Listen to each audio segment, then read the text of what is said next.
దీన్ని భూతద్దంలో చూడవలసిన అవసరం లేదు. మేము నిన్నే అధికారంలో లేవు, వచ్చి 8 మాసాలు కంప్లీట్ అయింది. మా కోపము కక్ష వెంటనే మేము దాడికి ప్రతిదాడి చెయ్యాలంటే 8 మాసాల సమయం మాకు అవసరం లేదు.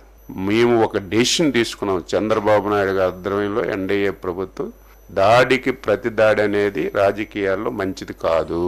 లాస్ట్ 5 years ఇలాగే చేసి రాష్ట్రం తీవ్రమైనటువంటి నష్టాల్లోకి వెళ్ళిపోయింది. ఈ 8 మాసాల్లో మేము ఈ చెవులు ఆ చెవుల్లో దూది పెట్టుకున్నాం. మా కార్యకర్తలు తిట్టినటువంటి తిట్లకి మనం అధికారంలోకి వచ్చాం. 5 సంవత్సరాలు నరకం పడ్డాం, ఊచకోత కోశారు. మీరు అధికారంలోకి వచ్చి ఏం చేస్తున్నారని మమ్మల్ని కార్యకర్తలు బూతులు తిట్టినా సోషల్ మీడియాలో తిట్టినా సరే దాడికి ప్రతిదాడి అనేది మంచి విధానం కాదు. అలాగని చెప్పి చేతకాని ప్రభుత్వం కూడా కాదు, చేతులు కట్టుకొని ఉండం. గత 5 సంవత్సరాల్లో జరిగిన ప్రతి సంఘటన మీద స్పష్టంగా ఎంక్వైరీ చేసి వాస్తవాలన్నీ కూడా తెలుసుకొని ఎవడు తప్పు చేసినా సరే విడిచిపెట్టే ప్రశ్న ఉండదని ముఖ్యమంత్రి గారు స్పష్టంగా చెప్పారు.